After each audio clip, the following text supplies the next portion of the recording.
الرحمن الرحیم ویختص مرادہ بصیغۃ لازمۃ، اور امر کی مراد خاص ہوتی ہے صیغہ لازمہ کے ساتھ۔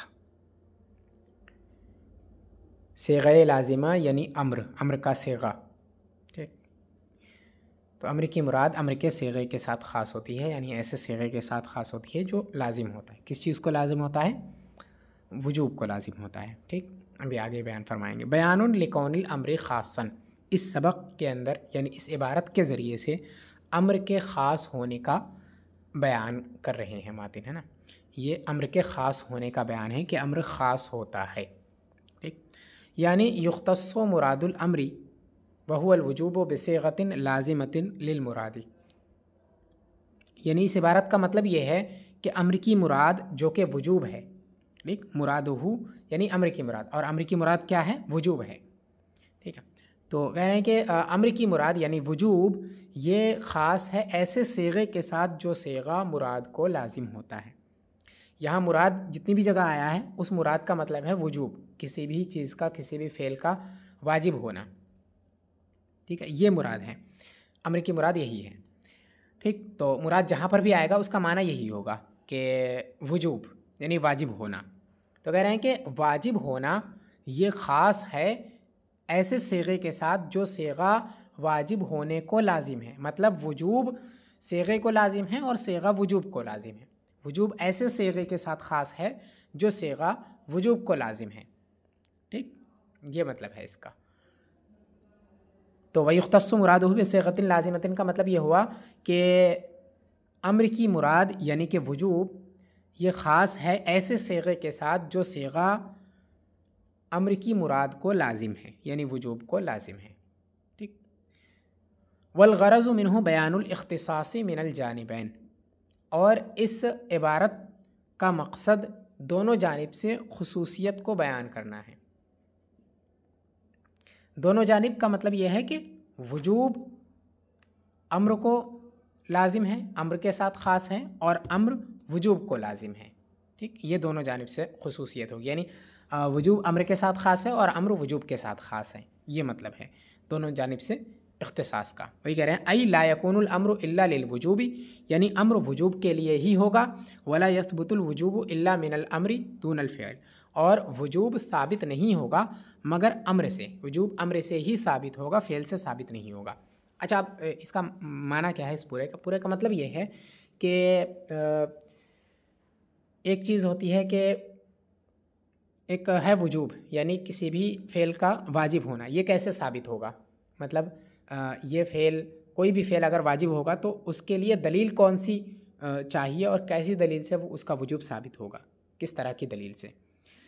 تو یہاں انہوں نے فرمایا کہ وجوب جو ہے یہ امر کے ساتھ خاص ہوتا ہے، صیغہ کے ساتھ، صیغے سے مراد امر کا صیغہ ہے، تو امر کے ساتھ خاص ہوتا ہے۔ تو اس کا مطلب یہ ہوا کہ وجوب کے لیے جو دلیل چاہیے وہ امر کا صیغہ ہوگی، ٹھیک ہے۔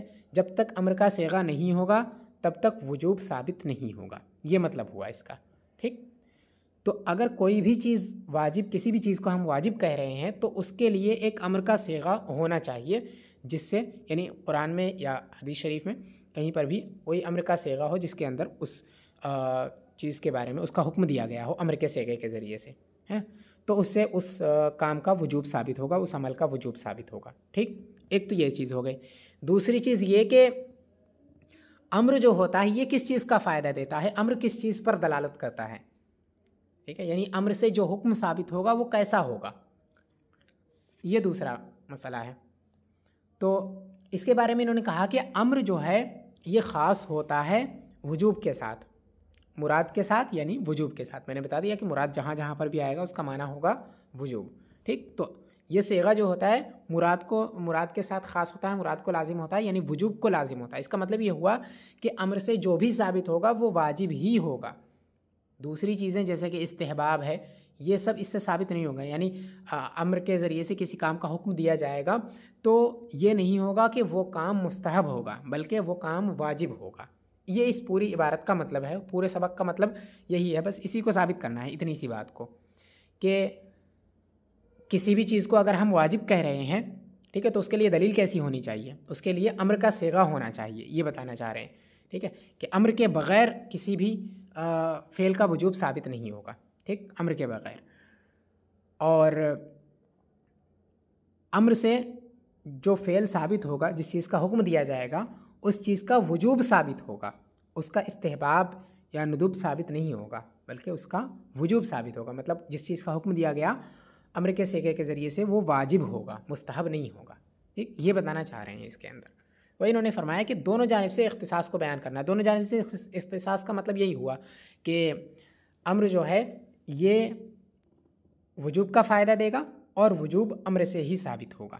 یہ دونوں جانب سے اختصاص ہے کہ وجوب امر کے ساتھ خاص ہے اور امر وجوب کے ساتھ خاص ہے.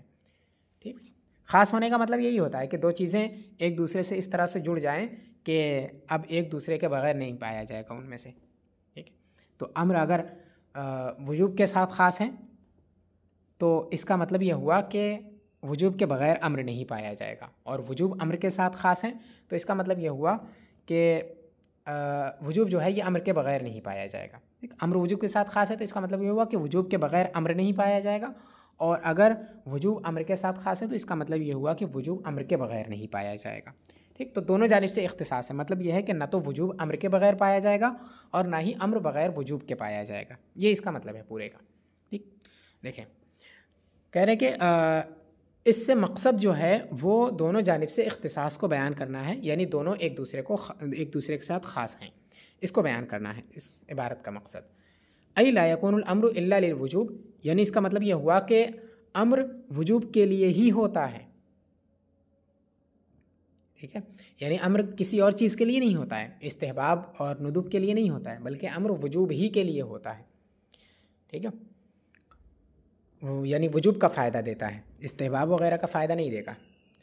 اور کہہ رہے ہیں ولا یثبت الوجوب الا من الامر دون الفعل، اور وجوب امر سے ہی ثابت ہوگا، فعل سے ثابت نہیں ہوگا. فعل سے مراد یعنی نبی اکرم صلی اللہ تعالیٰ علیہ وسلم کا فعل، اس سے امر ثابت نہیں، وہ وجوب ثابت نہیں ہوگا. اگر وجوب ہم کو ثابت کرنا ہے تو اس کے لیے فعل امر کی ضرورت پڑے گی، امر ہونا چاہیے. ٹھیک، تو کہہ رہے ہیں کہ ولا یثبت الوجوب الا من الامر. دوسری جانب سے خصوص کا مطلب یہ ہے کہ وجوب ثابت نہیں ہوگا مگر امر سے، یعنی وجوب امر ہی سے ثابت ہوگا، فعل سے ثابت نہیں ہوگا. یعنی نبی اکرم صلی اللہ تعالیٰ علیہ وسلم نے کوئی عمل کیا تو ایسا نہیں ہے کہ نبی اکرم صلی اللہ تعالیٰ علیہ وسلم کے عمل کرنے کی وجہ سے وہ عمل جو ہے امت پر بھی واجب ہو جائے گا، ایسا نہیں ہے. ٹھیک، ہاں اگر نبی اکرم صلی اللہ تعالیٰ علیہ وسلم نے کسی کام کا حکم دیا تو وہ حکم دینا وجوب، اس سے وجوب ثابت ہوگا. ٹھیک، لیکن اگر کوئی عمل کیا آپ نے تو وہ عمل امت پر واجب نہیں ہوگا. یہ مطلب ہے اس کا. فیکون نفیا للاشتراک والترادف جمیعا، تو یہ اشتراک و ترادف دونوں کی نفی ہو گئی. اچھا، اشتراک کا مطلب یہ ہوتا ہے کہ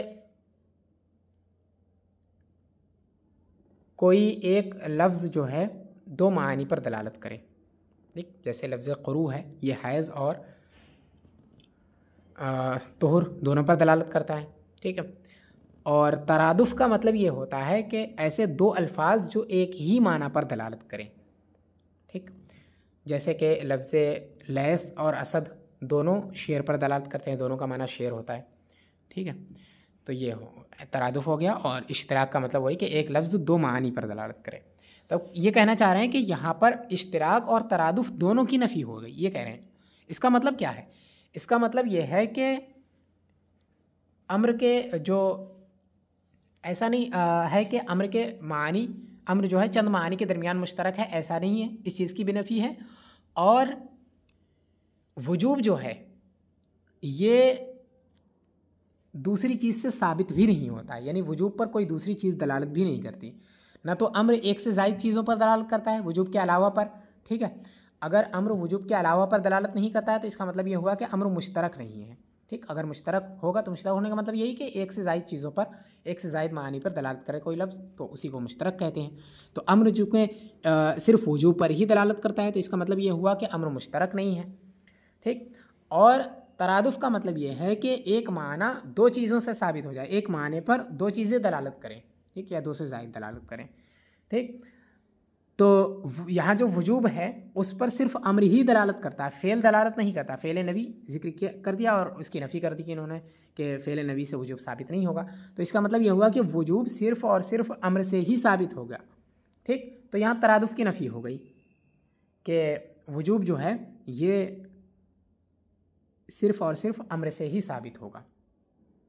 ایسا نہیں ہے کہ کوئی دوسری بھی چیز ہے، یعنی فعل نبی مثال کے طور پہ وہ بھی اس پر کیا بولتے ہیں وجوب پر دلالت کرے. اگر فعل نبی بھی وجوب پر دلالت کرنے لگے، امر دلالت کرتا ہی ہے اور فعل نبی بھی اگر دلالت کرے، تو اس کا مطلب یہ ہو جائے گا کہ امر اور فعل نبی یہ دونوں مترادف ہو گئے. یہاں ترادف ہو جائے گا، ترادف ثابت ہو جائے گا، لیکن اس کی نفی کر دی انہوں نے. تو وہی کہہ رہے ہیں کہ یہاں پر اشتراک اور ترادف دونوں کی نفی کر دی کہ نہ تو امر وجوب ندب وغیرہ کے درمیان مشترک ہے اور نہ ہی وجوب جو ہے یہ نہ ہی تو امر جو ہے یہ مترادف ہے فعل نبی کا. فعل نبی کا مترادف بھی نہیں ہے، ٹھیک ہے، کہ اس فعل نبی سے وجوب ثابت ہو، بلکہ وجوب صرف اور صرف امر سے ہی ثابت ہوگا. یہ کہنا وذالک بأن یقال. اب یہ تو انہوں نے اپنی پوری بات کہہ دی. اب یہ یہاں سے بیان کرنا چاہ رہے ہیں کہ ہم نے اس کو کس طرح سے ثابت کیا. یعنی ماتن نے تو صرف اتنا ہی کہا تھا وَيُخْتَصُّ مُرَادُهُ بِصِيغَةٍ لَازِمَةٍ، صرف اتنی سی بات کہی تھی. اتنی سی ایک عبارت لے کر کے انہوں نے پوری بات کہہ دی کہ یہ دونوں ایک دوسرے کے ساتھ خاص ہیں اور وجوب امر سے ہی ثابت ہوگا اور امر سے وجوب ہی ثابت ہوگا. یہ پوری بات انہوں نے کہہ دی. تو اب اس کی دلیل ذکر کر رہے ہیں کہ ہم نے اس عبارت سے کس طرح سے یہ معنی اخذ کیا ہے، اس کو بیان فرمائے. کہہ رہے ہیں وذالک بأن یقال، اور یہ اس طور پر کہ کہا جائے گا کہ دخول البائی ہاہنا علی المختص علی طریقۃ قولہم خصصت فلانا بالذکر. یہاں پر با کا داخل ہونا، با کا دخول مختص پر ہے، اسی طرح جیسے کہ عرب کہتے ہیں خصصت فلانا بالذکر، جیسے لوگ کہتے ہیں خصصت فلانا بالذکر. اس کے اندر جس طرح سے با مختص پر داخل ہے ویسے ہی ماتن کی اس عبارت کے اندر بھی با مختص پر داخل ہے. یعنی وَيُخْتَصُّ مُرَادُهُ بِصِيغَةٍ لَازِمَةٍ میں جو بِصِيغَةٍ پر با ہے یہ با مختص پر داخل ہے. یعنی مطلب یہ ہے کہ صیغہ مختص ہے، وہ چیز جس کو خاص کیا گیا ہے وہ صیغہ ہے اور جس کے ساتھ خاص کیا گیا ہے وہ مراد ہے. ٹھیک، یعنی مختص بہی مراد ہے اور صیغہ مختص ہے. جب اختصاص ہوتا ہے تو وہاں پہ دو چیزیں ہوتی ہیں، ایک تو مختص اور ایک مختص بہی. ایک چیز کو خاص کیا جاتا ہے اور ایک چیز کے ساتھ خاص کیا جاتا ہے. ٹھیک، تو جس چیز کو خاص کیا جاتا ہے وہ مختص ہے اور جس چیز کے ساتھ خاص کیا جاتا ہے وہ مختص بہی ہے. یہاں کہہ یہ رہے ہیں کہ یہاں پر جو با داخل ہے وہ مختص پر داخل ہے، مختص بہی پر داخل نہیں ہے. حالانکہ اصل یہ ہے، قاعدہ یہ ہے کہ با مختص بہی پر داخل ہوتا ہے. ٹھیک، لیکن یہاں پہ کہہ رہے ہیں کہ یہاں اصل کے خلاف ہے، با بلکہ مختص پر داخل ہے، مختص بہی پر داخل نہیں ہے. جیسے کہ لوگ کہتے ہیں خصصت فلانا بالذکر، میں نے ذکر کو فلاں کے ساتھ خاص کیا. تو اس کے اندر بھی با جو ہے مختص پر داخل ہے، مختص بہی پر داخل نہیں ہے. اس کا مطلب یہ ہوا کہ میں نے خاص کر فلاں کا ذکر کیا. ٹھیک ہے، تو یہاں پر با مختص پر داخل ہے، مختص بہی پر داخل نہیں ہے. مختص بہی یہاں جو ہے وہ فلانن ہے. ٹھیک ہے، یعنی میں نے فلاں کا ہی ذکر کیا، کسی اور کا نہیں کیا. تو اختصاص جو ہے وہ ذکر کے لیے ہے، فلاں کے لیے نہیں ہے. ٹھیک، یعنی فلاں کے ساتھ خاص کیا گیا ہے ذکر کو. ایسے ہی اس عبارت کے اندر بھی ہے کہ صیغے کو خاص کیا گیا ہے مراد کے ساتھ. ٹھیک ہے، نہ کہ مراد کو صیغے کے ساتھ. ٹھیک، تو یہ کہہ رہے ہیں کہ یہاں پر جو با داخل ہے وہ مختص پر داخل ہے، مختص بہی پر داخل نہیں ہے. فَتَكُونُ الصِّيغَةُ مُخْتَصَّةٌ بِالْوُجُوبِ دُونَ الْإِبَاحَةِ وَالنُّدُبِ. اب جب با جو ہے مختص پر داخل ہے تو اس کا مطلب یہ ہوا کہ صیغہ خاص ہے. کس کے ساتھ خاص ہے؟ مراد کے ساتھ خاص ہے. ٹھیک، فَتَكُونُ الصِّيغَةُ مُخْتَصَّةً بِالْوُجُوبِ دُونَ الْإِبَاحَةِ، اور مراد کیا ہے؟ وجوب ہے. ٹھیک، تو کہہ رہے ہیں کہ اس کا معنی اب یہ ہوا کہ صیغہ خاص ہے وجوب کے ساتھ، نہ کہ اباحت و ندب کے ساتھ. ٹھیک، مطلب صیغہ امر جب بھی پایا جائے گا تو وہ وجوب کا معنی دے گا، وجوب کا فائدہ دے گا، وجوب کے ساتھ ہی پایا جائے گا، اباحت و ندب کے ساتھ نہیں پایا جائے گا. ٹھیک، تو امر جو ہے یہ وجوب کے ساتھ خاص ہے. اس کا یہ مطلب ہوا. اگر ہم یہ کہیں کہ با یہاں پر مختص پر داخل ہے، مختص بہی پر داخل نہیں ہے، تو اس کا مطلب یہ ہوا کہ صیغہ خاص ہے مراد کے ساتھ، اور مراد کا معنی ہے وجوب. تو اس کا مطلب یہ ہوا کہ صیغہ وجوب کے ساتھ خاص ہے. ٹھیک، ندب اور اباحت کے ساتھ نہیں ہے، یعنی صیغے سے وجوب ہی ثابت ہوگا، ندب اور اباحت ثابت نہیں ہوں گے، یہ مطلب ہوا. ٹھیک، وہذا نفی الاشتراک، اور یہ اشتراک کی نفی ہو گئی. اشتراک کی نفی یوں کہ اس سے یہ ثابت ہوا کہ امر جو ہے اس سے وجوب ہی ثابت ہوتا ہے، اباحت و ندب ثابت نہیں ہوتے. امر وجوب پر ہی دلالت کرتا ہے، اباحت و ندب پر دلالت نہیں کرتا. اگر وجوب اور اباحت اور ندب تینوں پر دلالت کرتا تو امر تینوں کے درمیان مشترک ہوتا. ٹھیک، لیکن یہاں صرف وجوب پر دلالت کر رہا ہے، تو گویا یہ مشترک نہیں ہے، اور جب مشترک نہیں تو اس کا مطلب یہ ہے کہ یہاں پر اشتراک کی نفی ہو گئی. ٹھیک، وَيَكُونُ مَعْلَى قَوْلِهِ لازمۃ ان الصیغۃ لازمۃ للمراد ولا تنفک عنہ. اور ان کے قول لازمۃن کا معنی یہ ہے کہ صیغہ لازم ہے مراد کو اور اس سے کبھی جدا نہیں ہوگا. یعنی اوپر انہوں نے کہا تھا کہ یختص مرادہ بصیغۃ لازمۃ، آخر میں لازمۃ کہا تھا. ٹھیک، تو اس کا معنی لازمۃن کا معنی بیان کریں. کہہ رہے ہیں کہ لازمۃن، یہ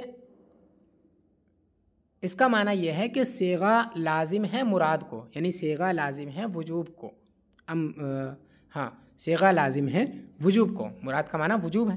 تو کہہ رہے ہیں کہ صیغہ لازم ہے وجوب کو. بصیغۃ لازمۃ کا مطلب یہ ہوا کہ صیغہ لازم ہے وجوب کو، اور صیغہ کبھی بھی وجوب سے جدا نہیں ہوگا. ٹھیک، ولا یکون المراد مفہوما من غیر الصیغۃ وهو الفعل، اور مراد یعنی وجوب صیغے کے علاوہ سے مفہوم نہیں ہوگا، یعنی صیغے کے علاوہ سے مراد وجوب ثابت نہیں ہوگا. اور صیغے کے علاوہ کیا ہے؟ فعل نبی ہے، یعنی صیغے کے علاوہ فعل نبی سے مراد مفہوم نہیں ہوگا. لازم کا مطلب کیا ہوتا ہے؟ لزوم جب ہوتا ہے ایک چیز دوسری چیز کو لازم ہوتی ہے تو اس کا مطلب یہ ہوتا ہے کہ دونوں ایک دوسرے کے بغیر نہیں پائی جائیں گی، دونوں پائی جائیں گی تو ایک ساتھ ہی پائی جائیں گی. ٹھیک، یا تو دونوں ایک ساتھ پائی جائیں گی یا کوئی نہیں پایا جائے گا. یہ مطلب ہوتا ہے لزوم کا، کہ ایک چیز کے ساتھ لازم ہے تو اس کا مطلب یہ ہے کہ یہ اسی کے ساتھ پایا جائے گا، اس کے بغیر نہیں پایا جائے گا. ٹھیک، تو کہہ رہے ہیں کہ صیغتن کے ساتھ ایک صفت ذکر کی لازمتن، تو اس کا مطلب یہ ہوا کہ صیغہ لازم ہے. کس چیز کو لازم ہے؟ مراد کو لازم ہے. تو صیغہ مراد کو لازم ہے، یعنی صیغہ وجوب کو لازم ہے. تو اس کا مطلب کیا ہوا کہ صیغہ پایا جائے گا تو وجوب کے ساتھ ہی پایا جائے گا، اباحت و ندب کے ساتھ نہیں پایا جائے گا. اور جب وجوب پایا جائے گا تو وہ صیغے کے ساتھ ہی پایا جائے گا، صیغے سے جدا ہو کر کے نہیں پایا جائے گا. تو اس کا مطلب یہ ہوا کہ صیغے سے ہی وجوب ثابت ہوگا، فعل نبی سے وجوب ثابت نہیں ہوگا. یہ مطلب ہو گیا اس کا، دونوں طرف سے لزوم کا یہ مطلب ہو گیا. وہی انہوں نے کہا کہ لازمتن کا معنی یہ ہے کہ صیغہ لازم ہے مراد کو. ٹھیک، یعنی صیغہ اور مراد یعنی وجوب کے درمیان لزوم کا رشتہ ہے، ایک دوسرے کو لازم ہے. ولا تنفک عنہ، اور یہ جو صیغہ ہے یہ کبھی اس سے جدا نہیں ہوگا، وجوب سے جدا نہیں ہوگا. جب وجوب پایا جائے گا تو صیغہ پایا جائے گا، اور جب صیغہ پایا جائے گا تو وجوب پایا جائے گا. یہ کہا ولا یکون المراد مفہوما، اور جب ایسا ہے کہ مطلب جب وجوب پایا جائے گا تب صیغہ پایا جائے گا، تو اس کا مطلب یہ ہوا کہ جہاں پر بھی وجوب ہوگا وہاں فعل امر ہوگا. ٹھیک ہے، یعنی صیغہ امر ہوگا، فعل نبی نہیں ہوگا. وہی کہا انہوں نے ولا یکون المراد مفہوما من غیر الصیغۃ، اور وجوب مفہوم نہیں ہوگا صیغے کے علاوہ، یعنی فعل نبی سے. فعل نبی سے مراد مفہوم نہیں ہوگا بلکہ صیغے سے ہی مفہوم ہوگا، کیونکہ یہ اس کے ساتھ لازم ہو چکا ہے، اس کے بغیر نہیں پایا جا سکتا. تو اگر یہ پایا جائے گا صیغہ تو وہ اسی کے ساتھ، وہ اگر وجوب پایا جائے گا تو وہ صیغے کے ساتھ ہی پایا جائے گا. یہ مطلب ہوا. وہذا نفی الترادف، اور یہ ترادف کی نفی ہو گئی. ٹھیک، یعنی ترادف کس کے درمیان؟ فعل نبی کے درمیان اور صیغہ امر کے درمیان، ان دونوں کے درمیان ترادف کی نفی ہو گئی. کیوں ترادف کی نفی یوں ہو گئی کہ اس سے یہ ثابت ہو گیا کہ وجوب صرف اور صرف صیغے سے ہی ثابت ہوگا، فعل نبی سے ثابت نہیں ہوگا. یعنی فعل نبی یہ صیغے پر وہ وجوب پر دلالت نہیں کرے گا بلکہ صرف امر دلالت کرے گا. اور جب فعل نبی صیغے پر دلالت، وہ وجوب پر دلالت نہیں کرے گا تو اس کا مطلب یہ ہوا کہ اس کا معنی فعل نبی کا معنی، یعنی فعل نبی اور امر یہ دونوں مترادف نہیں ہیں. اگر مترادف ہوتے تو چونکہ امر دلالت کرتا ہے اس پر تو فعل کو بھی اس پر دلالت کرنا چاہیے تھا، حالانکہ ہم نے بھی کہا کہ یہ اس پر دلالت نہیں کرتا ہے. لہٰذا اس سے ثابت ہو گیا کہ فعل نبی اور امر کے درمیان میں ترادف نہیں ہے. ترادف کا مطلب وہی ہے کہ ایک جس چیز پر وہ دلالت کرے پہلی چیز اسی پر دوسری چیز بھی دلالت کرے، ایک دونوں چیزیں ایک چیز پر دلالت کرے تیسری چیز پر، ہے نا، تو وہ دونوں چیزیں مترادف ہوں گی آپس میں. لیکن یہاں پر امر کا صیغہ تو دلالت کر رہا ہے اس پر، لیکن فعل نبی اس پر دلالت نہیں کر رہا ہے وجوب پر، اس لیے فعل نبی اور امر کے درمیان میں ترادف نہیں ہے، یہ دونوں مترادف نہیں ہیں، متباین ہیں. یہ ہو گئی ایک طرح سے انہوں نے استدلال کر دیا، اور ایک دلیل یہ دے دی کہ ہم نے اس طرح سے اس کا یہ معنی لیا ہے، اس طرح سے اس کا یہ معنی ثابت کیا ہے. یہ ہو گیا ٹھیک. او یقال ان الباء داخلۃ علی المختص به کما هو اصلها. دوسری دلیل دے رہے ہیں، اور دلیل کی جو تقریر ہے اس کو دوسری طرح سے بیان کر رہے ہیں. فرماتے ہیں کہ یا پھر یہ کہا جائے، یعنی دلیل میں بطور دلیل یہ کہا جائے کہ یہاں پر با داخل ہے مختص بہی پر ہی، کما ہوا اصل، جیسا کہ اس کی اصل ہے. ٹھیک، یعنی اوپر انہوں نے خلاف اصل کہا تھا کہ یہاں پر با مختص پر داخل ہے، حالانکہ قاعدہ یہ ہے کہ با جو ہے مختص بہی پر داخل ہوتا ہے، یعنی جس چیز کے ساتھ کسی دوسرے کو خاص کیا گیا ہے اس چیز پر یہ با داخل ہوتا ہے. ٹھیک، لیکن اوپر انہوں نے کہا تھا کہ یہ مختص پر داخل ہے، یعنی اس پر جس کو خاص کیا گیا ہے. ٹھیک، تو وہ خلاف اصل کہا تھا.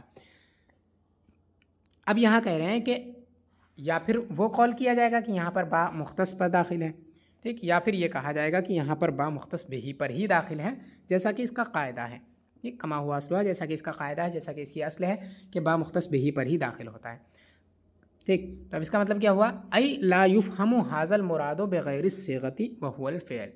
اس کا مطلب یہ ہوا کہ یعنی یہ مراد یعنی وجوب یہ سمجھ میں نہیں آئے گا، مفہوم نہیں ہوگا صیغے کے علاوہ سے، جو کہ فعل نبی ہے. صیغے کے علاوہ فعل نبی سے یہ مراد مفہوم نہیں ہوگا. وجوب صرف اور صرف صیغے سے ہی ثابت ہوگا، فعل سے ثابت نہیں ہوگا. یعنی مراد جب اس کے ساتھ خاص ہے، صیغے کے ساتھ خاص ہے، تو اس کا مطلب یہ ہوا کہ مراد صیغے کے ساتھ ہی پایا جائے گا. ٹھیک، صیغے کے بغیر مراد نہیں پایا جائے گا، ہے نا. کسی کے ساتھ خاص ہونے کا مطلب یہی ہوتا ہے کہ جو چیز خاص ہے وہ مختص بہی کے ساتھ ہی پایا جائے گا، بغیر مختص بہی کے وہ چیز نہیں پائی جائے گی. ٹھیک، تو جب ایسا ہے کہ مراد جو ہے یہ مختص ہے، ٹھیک ہے، یعنی خاص ہے، اور صیغہ یہ مختص بہی ہے، کیونکہ با مختص بہی پر داخل ہے، بصیغۃ با مختص بہی پر داخل ہے، تو صیغہ مختص بہی ہے، یعنی وہ چیز جس کے ساتھ مراد کو خاص کیا گیا ہے، یعنی وجوب کو خاص کیا گیا ہے. تو اس کا مطلب یہ ہوا کہ وجوب جب پایا جائے گا تو فعل صیغہ بھی پایا جائے گا، یعنی صیغے کے ساتھ ہی وجوب پایا جائے گا. اگر ایسا ہوا کہ صیغہ نہیں پایا گیا تو وجوب نہیں پایا جائے گا. اس سے کیا ثابت ہوا کہ فعل اگر پایا جا رہا ہے تو اس سے وجوب ثابت نہیں ہوگا، بلکہ وجوب صرف اور صرف صیغے سے ہی ثابت ہوگا. تو یہ ایک شق ہو گئی، ہے نا. وہی کہہ رہے ہیں فیکون ہوا نفیًا للترادف، تو یہ ترادف کی نفی ہو گئی کہ اس سے یہ ثابت ہو گیا کہ جو صیغہ ہے وہ امر پر دلالت تو کرے گا، وہ وجوب پر دلالت تو کرے گا، لیکن فعل جو ہے فعل نبی وہ امر پر دلالت نہیں کرے، وہ وجوب پر دلالت نہیں کرے گا. لہٰذا دونوں متباین ہو گئے. ٹھیک، دونوں کا معنی الگ الگ ہو گیا، دونوں کا مدلول الگ الگ ہو گیا. جب مدلول الگ ہے تو مترادف ہو ہی نہیں سکتے، مترادفین کا مدلول ایک ہی ہوتا ہے. ٹھیک، یہ ہو گیا فیکون ہوا نفیًا للترادف. تو یہاں پر ترادف کی نفی ہو گئی، یعنی یہ کہ فعل نبی اور صیغہ امر ان دونوں کے درمیان میں ترادف نہیں ہے، یہ دونوں مترادف نہیں ہیں. ٹھیک، ثم قوله لازمۃ ان حمل علی اللازم العام فیکون ہوا ایضا نفیًا للترادف. ایک چیز ہے لازم عام اور ایک ہے لازم مساوی. دو لازم کا مطلب یہ ہوتا ہے کہ ایک چیز کا دوسرے کے ساتھ جڑ جانا اس طور پر کہ یہ اس کے بغیر نہیں پایا جائے گا. ٹھیک، یعنی پہلی چیز دوسری چیز کے بغیر نہیں پائی جائے گی. ٹھیک، اس کو لزوم کہتے ہیں، یعنی لازم ہو جانا. اب لزوم کی دو قسمیں ہیں، ایک ہے لازم عام، ٹھیک، یعنی جو لازم ہوتا ہے اس کی دو قسمیں ہوتی ہیں. ایک ہے لازم عام. لازم عام کا مطلب یہ ہے کہ یہاں پر ملزوم جو ہوتا ہے وہ بغیر لازم کے نہیں پایا جا سکتا، لیکن لازم بغیر ملزوم کے پایا جا سکتا ہے. ٹھیک ہے، یعنی مثال کے طور پہ اگر ہم یہ کہیں کہ یہاں پر جو لازم ہے وہ صیغہ ہے، ٹھیک ہے، بصیغۃ لازمۃ کہا ہے، لازم صیغہ ہے. ٹھیک، تو اگر ہم اس کو لازمے اور ملزوم جو ہے وہ ہے وجوب. ٹھیک، تو اگر اس کو ہم لازم عام پر محمول کریں تو اس کا مطلب یہ ہوگا کہ صیغہ بغیر وجوب کے تو پایا جا سکتا ہے، لیکن وجوب بغیر صیغے کے نہیں پایا جا سکتا، ٹھیک ہے، کیونکہ وجوب ملزوم ہے اور صیغہ لازم ہے، ٹھیک۔ تو کہہ رہے ہیں کہ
لہ لازمۃ ان حمل علی اللازم العام فیکون ہوا ایضا نفیا للترادف، پھر لازمتن کو اگر لازم عام پر محمول کیا جائے تو یہ بھی ترادف کی ہی نفی ہوگی، لأن الملزوم لا یوجد بدون اللازم، کیونکہ ملزوم بغیر لازم کے نہیں پایا جائے گا، لیکن لازم بغیر ملزوم کے پایا جا سکتا ہے، ٹھیک۔ لازم عام کے اندر ملزوم بغیر لازم کے نہیں پایا جا سکتا، لیکن لازم بغیر ملزوم کے پایا جا سکتا ہے، اور لازم یہاں پر صیغہ ہے اور ملزوم ہے وجوب، تو اس کا مطلب یہ ہوا کہ وجوب بغیر صیغے کے نہیں پایا جا سکتا، یعنی فعل نبی کے ذریعے سے وجوب ثابت نہیں ہو سکتا، لیکن جو صیغہ ہے وہ بغیر ملزوم کے پایا جا سکتا ہے، یعنی بغیر وجوب کے صیغہ پایا جا سکتا ہے، یعنی یہ ہو سکتا ہے کہ صیغے سے جو ہے وجوب ثابت نہ ہو بلکہ ندب اور استحباب ثابت ہو، ٹھیک، یہ کہہ رہے ہیں۔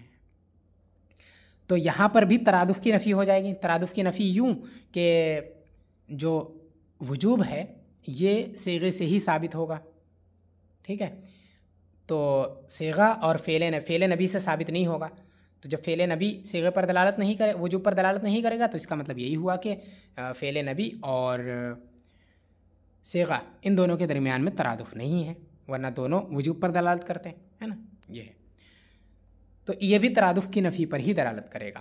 فلا یفہم نفی الاشتراک قط، لہٰذا اشتراک کی نفی اس سے بالکل ہی ثابت نہیں ہوگی، ٹھیک، اشتراک کی نفی یہاں پر ثابت نہیں ہوئی، کیونکہ اشتراک کی نفی تب ثابت ہوتی جب یہاں پر یہ ثابت ہو جاتا کہ صیغہ بھی بغیر وجوب کے نہیں پایا جائے گا، ٹھیک ہے، صیغہ وجوب کے ساتھ ہی پایا جائے گا، اگر ایسا ثابت ہو جاتا تو اشتراک کی نفی ہوتی، لیکن یہاں پر یہ ثابت نہیں ہو پایا، اس لیے ایسا ہو گیا، کیونکہ یہاں پر یہ احتمال نکل رہا ہے کہ صیغہ جو ہے چونکہ یہ ملزوم ہے وہ لازم ہے، اور لازم بغیر ملزوم کے پایا جا سکتا ہے، تو یہاں پر یہ احتمال نکل رہا ہے کہ صیغہ بغیر وجوب کے بھی پایا جا سکتا ہے، ٹھیک، تو اس کا مطلب یہ ہوا کہ امر کا جو صیغہ ہوتا ہے اس کا معنی وجوب کے علاوہ دوسرے بھی ہو سکتے ہیں، یعنی ندب وغیرہ پر بھی یہ دلالت کر سکتا ہے، جب ندب وغیرہ پر بھی دلالت کر سکتا ہے تو امر مشترک ہو گیا، ندب اور وجوب ان دونوں کے درمیان، استحباب اور اباحت ندب ان کے درمیان میں یہ مشترک ہو گیا، کیونکہ یہ چیزیں بھی ثابت ہو سکتی ہیں، ٹھیک، تو یہ کہہ رہے ہیں کہ اشتراک یہاں پر ثابت ہو گیا، اس کی نفی نہیں ہوئی، ٹھیک، یہ ہے۔ فینبغی ان یحمل اللازم علی اللازم المساوی، تو مناسب یہی ہے کہ یہاں پر لازم کو لازم مساوی پر محمول کرے، لازم عام پر محمول نہ کرے، یعنی بصیغۃ لازمۃ جو کہا ہے، اس لازمۃ سے مراد لازم مساوی ہے۔ لازم مساوی کیا ہوتا ہے؟ لازم مساوی یہ ہوتا ہے کہ لازم بغیر ملزوم کے نہیں پایا جائے گا اور ملزوم بغیر لازم کے نہیں پایا جائے گا، یعنی جب ان میں سے ایک پایا جائے گا تو دوسرا بھی پایا جائے گا، اور اگر ان میں سے کوئی ایک نہیں پایا جائے گا تو دوسرا بھی نہیں پایا جائے گا، یہ ہوتا ہے لازم مساوی۔ ایک تو کہہ رہے ہیں کہ اس کو لازم مساوی پر ہی محمول کرنا چاہیے، یعنی لا یوجد المراد بدون الصیغہ ولا الصیغۃ بدون المراد، تو جب لازم مساوی پر محمول کریں گے تو اس کا مطلب یہ ہو گیا کہ لازم بغیر ملزوم کے نہیں پایا جائے گا اور ملزوم بغیر لازم کے نہیں پایا جائے گا، اور لازم یہاں پر جو ہے صیغہ ہے اور ملزوم وجوب ہے، تو اس کا مطلب یہ ہوا کہ صیغہ بغیر وجوب کے نہیں پایا جائے گا اور وجوب بغیر صیغے کے نہیں پایا جائے گا، وہی کہا۔ ای لا یوجد المراد بدون صیغہ، یعنی وجوب یعنی مراد یعنی وجوب بغیر صیغے کے نہیں پایا جائے گا، اور صیغہ بغیر مراد یعنی وجوب کے نہیں پایا جائے گا، صیغہ بغیر وجوب کے نہیں پایا جائے گا، ٹھیک، وجوب بغیر صیغے کے نہیں پایا جائے گا، صیغہ بغیر وجوب کے نہیں پایا جائے گا، یہ مطلب ہوا۔ فقد فہم حینئذ نفی الترادف والاشتراک جمیعا کنایۃ، لہٰذا یہاں پر ترادف اور اشتراک دونوں کی نفی کنایتاً ثابت ہو گئی، کنایتاً یہاں پر دونوں چیزوں کی نفی ثابت ہو گئی ہے،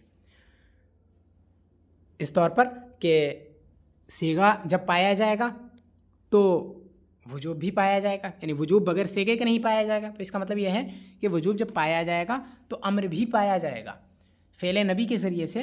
فعل نبی اگر ہے، امر نہیں ہے، صرف فعل نبی ہے، تو وہاں پر وجوب پایا ہی نہیں جائے گا، ٹھیک، تو اس کا مطلب یہ ہوا کہ فعل نبی سے وجوب ثابت نہیں ہوگا، اور جب فعل نبی سے وجوب ثابت نہیں ہوگا، یہ بات ثابت ہو گئی، تو پھر ترادف کی نفی ہو گئی، ٹھیک، کیونکہ فعل نبی جو ہے یہ وجوب پر دلالت نہیں کر رہا ہے، تو یہ ترادف کی نفی ہو گئی، اور صیغہ بغیر وجوب کے بھی نہیں پایا جائے گا، ٹھیک، تو اس کا مطلب یہ ہوا کہ امر جب پایا جائے گا تو وجوب بھی پایا جائے گا، اور اباحت و ندب وغیرہ یہ سب نہیں پائے جائیں گے، ٹھیک، وجوب پایا جائے گا وہاں پر۔ تو ہاں یہ ہو گیا، یہ اس کے ساتھ خاص ہو گیا، تو یہاں پر اس کی اشتراک کی نفی ہو جائے گی کہ امر جو ہے یہ صیغے کے ساتھ ہی پایا جائے گا، اس کے بغیر نہیں پایا جائے گا، وہ صیغہ جو ہے یہ وجوب کے ساتھ ہی پایا جائے گا، وجوب کے بغیر نہیں پایا جائے گا، ٹھیک، تو یہ جو ہے اشتراک کی نفی ہو گئی کہ کیونکہ اگر وجوب نہ پایا جا کر کے بلکہ اباحت پائی جائے، وجوب نہ پایا جائے اباحت پائی جائے، تو وہاں پر امر بھی نہیں پایا جائے گا، تو امر سے اباحت کسی طور سے ثابت نہیں ہوگا بلکہ اس سے وجوب ہی ثابت ہوگا، لہٰذا یہاں پر اشتراک کی نفی ہو گئی کہ امر کا صرف ایک ہی معنی ہے وجوب، اباحت اور ندب اس کے معانی نہیں ہیں۔